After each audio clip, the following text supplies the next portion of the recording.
안녕하세요. 오늘 공부하실 내용은 도르트 신조 제1교리 선택과 유기의 제7항입니다. 7항의 그 원문을 보면은 선택이라는 것은 하나님의 불변하신 뜻으로서 이 세계가 만들어지기도 전에 하나님께서 모든 인간이 그들의 최초의 상태로부터 타락하여 죄와 파멸의 결과를 낳게 됨에 따라 그리스도 즉 하나님께 영원부터 중보자로 또한 택한 자의 머리와 구원의 기초로서 세우신 그분 안에서 구원받은 자의 일정한 수를 뽑으시는 것이다. 그것은 그의 선하신 주권에 따라 은혜로 인하여 된 것인데 이는 하나님의 변할 수 없는 목적이 되었다. 택함 받은 자들이 그 본성에 있어서는 그 밖에 다른 사람들보다 더 낫거나 더 값어치 있는 것이 아니다. 오히려 똑같은 비참함 속에 있었다. 그러나 하나님께서는 그들에게 그리스도를 주셔서 그를 통해서 택함 받은 자들이 구원을 얻도록 하셨다.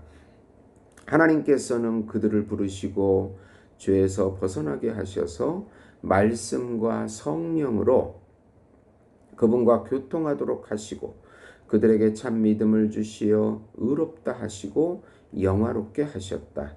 또한 그 아들과의 교제를 통해 능력 있게 그들을 보존해 주시면서 결국은 하나님께서 그들에게 보여주신 자비로우심에 영광을 돌리고 그의 풍성한 은혜를 찬양케 하신다. 에베소서 1장 4절에서 6절 보시면 곧 창세 전에 그리스도 안에서 우리를 택하사 우리로 사랑 안에서 그 앞에 거룩하고 흠이 없게 하시려고 그 기쁘신 뜻대로 우리를 예정하사 예수 그리스도로 말미암아 자기 아들들이 되게 하셨으니 이는 그의 사랑하시는 자 안에서 우리에게 거저 주시는 바 그의 은혜의 영광을 찬미하게 하려는 것이라.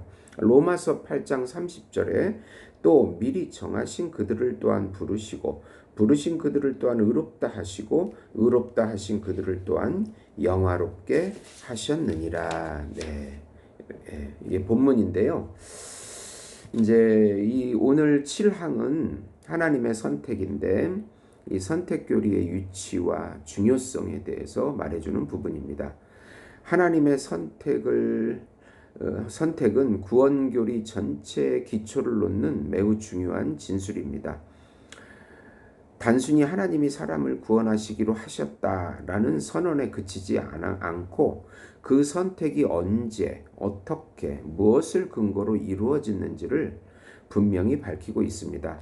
역사적으로 이 교리는 17세기 초 알미니우스 주자들이 하나님의 선택을 조건적 선택으로 해석하고 하나님께서 인간의 믿음을 미리 보시고 그에 따라 구원하신다고 주장했을 때 개혁신학이 이를 반대하며 성경적 선택교리를 확정한 내용입니다. 이 말씀은 하나님께서는 세상 창조 전에 그의 가장 자유롭고 변치 않는 뜻을 따라서 그리스도 안에서 택한 자들을 구원하시기로 작정하셨다. 이 선택은 전적으로 하나님의 은혜에서 나온 것이며 사람의 믿음이나 행위나 다른 어떤 조건을 미리 보신 결과가 아니다. 이 말씀은 곧 하나님의 선택은 하나님의 전적인 은혜라는 것을 강조하고 있습니다. 그러므로 우리는 이 교리를 통해서 인간의 자랑을 무너뜨리고 오직 하나님께만 영광을 돌리게 됩니다. 선택의 주체는 하나님이십니다. 에베소서 1장 4절에서 5절 곧 창세 전에 그리스도 안에서 우리를 택하사 우리로 사랑 안에서 그 앞에 거룩하고 흠이 없게 하시려고 그 기쁘신 뜻대로 우리를 예정하사 예수 그리스도로 말미암아 자기 아들들이 되게 하셨으니 이 말씀에서 분명히 드러나듯이 선택은 하나님의 뜻은 원하신 뜻에서 비롯된 것입니다. 우리가 하나님을 택한 것이 아니고 하나님이 우리를 먼저 택한 것입니다. 요한복음 15장 16절입니다.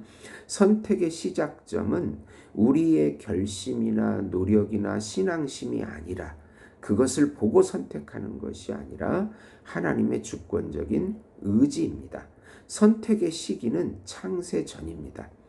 하나님의 선택은 시간 속에서 이루어진 사건이 아니라 영원 전에 미리 결정된 계획입니다.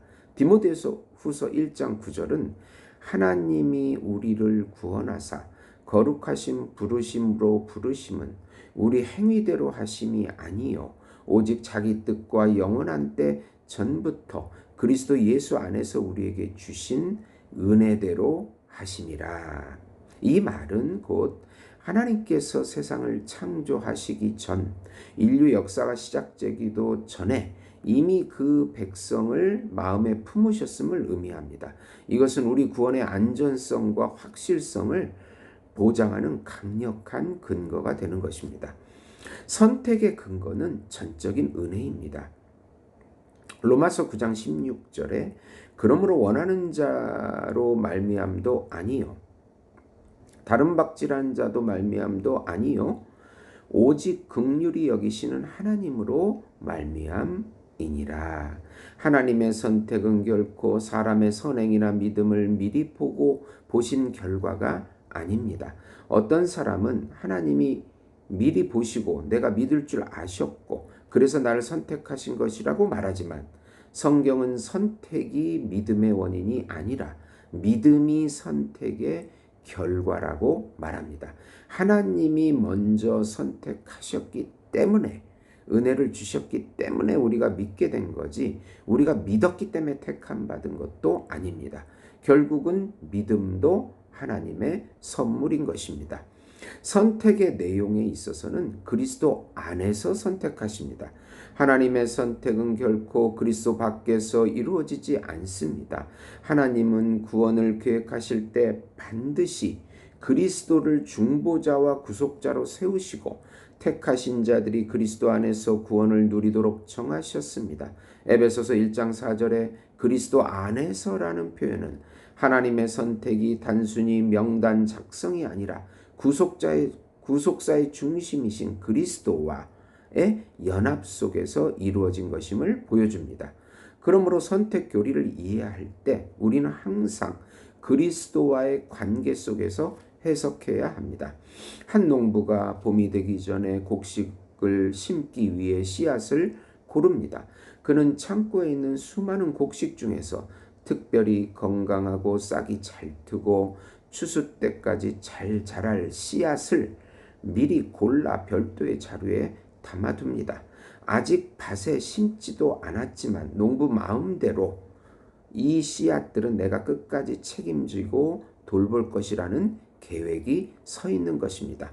마찬가지로 하나님께서는 세상이 시작되기도 전에, 아직 우리 인생이 시작되기도 전에 그리스도 안에서 우리를 선택하시고 구원의 길로 인도하시기로 작정하셨습니다. 씨앗이 스스로 선택된 것이 아니라 농부의 의지에 달려 있듯이 우리의 구원도 하나님의 전적으로 하나님의 주권적인 은혜, 그분의 원하신 뜻대로, 기쁘신 뜻에 달려 있는 것입니다. 이 선택 교리의 목적은 먼저 하나님께 영광을 위한 것입니다. 인간의 자랑을 무너뜨리고 하나님께만 높입니다. 우리가 구원받은 이유를 설명할 때 내가 잘해서라는 말은 전혀 들어갈 수 없습니다. 오직 하나님의 은혜로 나를 택하셨다는 고백만이 남고 오직 하나님께 영광입니다. 또 선택교리의 두 번째 목적은 성도의 확신입니다. 하나님의 선택은 인간과 달리 변하지 않습니다. 빌립보서 1장 6절은 이렇게 말합니다. 너희 안에서 착한 일을 시작하신 이가 그리스도 예수의 날까지 이르실 줄을 우리가 확신하노라. 구원의 시작이 하나님께 있으니 그 완성과 성취도 하나님께 달려 있습니다. 우리가 두려워하거나 의심할 필요가 없는 것입니다. 세 번째 선택교리의 목적은 거룩한 삶의 동기입니다. 선택받았다는 사실은 방종의 이유가 아니라 거룩함의 이유가 됩니다. 택하신 목적이 거룩과 선한 열매이기 때문입니다. 에베소서 1장 4절입니다.